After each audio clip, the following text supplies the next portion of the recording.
Welcome back to the channel.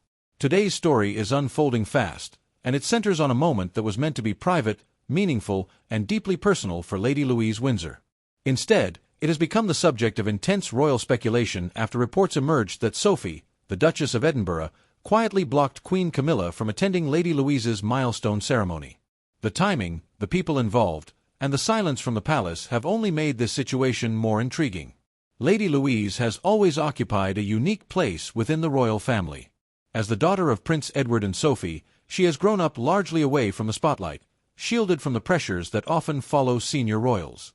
Her parents made a deliberate choice to give her as normal a childhood as possible, avoiding titles in daily use and keeping public appearances limited. That careful upbringing is exactly why this ceremony mattered so much. It was not about headlines or hierarchy.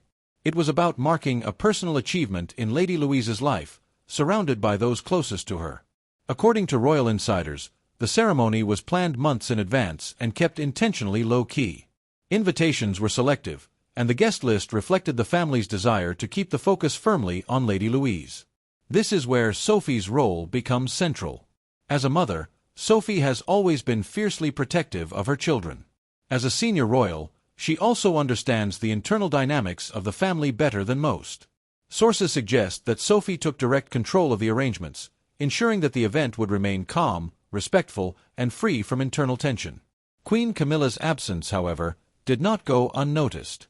For an event of this importance, her non-attendance raised immediate questions. While no official explanation was given, multiple reports indicate that Camilla was aware of the ceremony and had expected to attend. Instead, she was reportedly informed that the event would be kept strictly within a smaller family circle.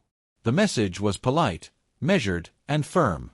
Sophie, it seems, drew a clear boundary. This decision has sparked intense debate because it touches on deeper, unresolved issues within the royal household. Since becoming queen consort, Camilla's position has been a delicate one. While King Charles has worked to integrate her fully into royal life, acceptance within the wider family has not always been seamless. Some members are said to remain cautious, especially when it comes to family moments involving younger royals. Sophie's reported move is being interpreted by many as a protective act rather than a political one. Those close to her describe her as someone who values harmony but will not hesitate to step in when she believes her children's well-being could be affected. Lady Louise's ceremony was not intended to be a public display of royal unity. It was a personal milestone, and Sophie reportedly wanted to avoid any distractions that could shift attention away from her daughter. What makes this situation even more compelling is Lady Louise's own position within the family. She is widely admired for her quiet confidence, her academic focus, and her respectful distance from royal drama. Over the years, she has been praised for her maturity and composure, traits many attribute to Sophie's steady influence. Allowing the ceremony to become overshadowed by internal royal optics would have gone against everything her parents have worked to protect. Palace aides have remained notably silent. No statements have been released to clarify the situation, and no effort has been made to deny the reports outright. That silence is often telling. In royal terms, it suggests that the decision, while sensitive, was not viewed as a breach of protocol significant enough to warrant public correction. Instead, it appears to have been treated as a family matter, handled behind closed doors. Reactions within royal circles are said to be mixed. Some reportedly support Sophie's decision, viewing it as a reasonable step to preserve the integrity of a private family event. Others see it as a subtle but unmistakable signal of where lines are being drawn within the monarchy. Blocking a queen consort, even quietly, is not a small gesture. It speaks to underlying tensions that are rarely acknowledged in public. For Queen Camilla, the situation is undoubtedly uncomfortable. Her role requires a careful balance between visibility and restraint. Being excluded from a family milestone, especially one involving a younger royal, may reinforce perceptions that her position is still, in some ways, conditional. At the same time, there is no indication that she challenged the decision publicly or privately. Those familiar with her approach say she is acutely aware of the importance of not escalating sensitive family issues. King Charles, meanwhile, is believed to have taken a hands-off approach. Sources suggest he was informed of the arrangements and chose not to intervene. This has been interpreted by some as tacit approval, or at least acceptance, of Sophie's wishes. Charles has long expressed admiration for Sophie's dedication and discretion, and he is said to value her role as a stabilizing presence within the family. The broader public reaction has been equally divided. Supporters of Sophie argue that she did exactly what any devoted mother would do, prioritizing her child's comfort over royal formality. Critics, however, question whether such decisions risk deepening existing divides within the monarchy at a time when unity is especially important. What cannot be ignored is the symbolism of the moment. Royal ceremonies, no matter how private, are rarely free from meaning.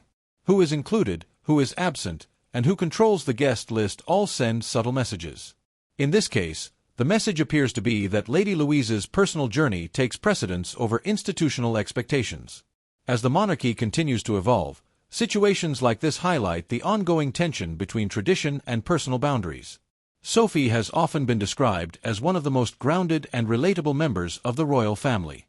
Her actions here, whether praised or criticized, are consistent with that reputation. She prioritizes family, discretion, and emotional well-being over spectacle. For Lady Louise, the hope among those close to her is that the focus remains on her achievement, not the controversy surrounding the guest list. By all accounts, the ceremony itself was meaningful and dignified, exactly as intended. Those who attended described it as warm, sincere, and refreshingly free of drama. Whether this incident will have lasting implications remains to be seen. The royal family is no stranger to quiet tensions and unspoken disagreements. Often, these moments fade from view as new headlines emerge. Still, this episode has offered a rare glimpse into the internal decision-making that shapes royal life away from cameras and public statements. As more details potentially emerge, one thing is clear. Sophie's influence within the family is significant, and her willingness to assert boundaries should not be underestimated. In a world where royal protocol often overrides personal choice, this moment stands out as a reminder that, behind the titles, there are parents making decisions for their children. Thank you for watching.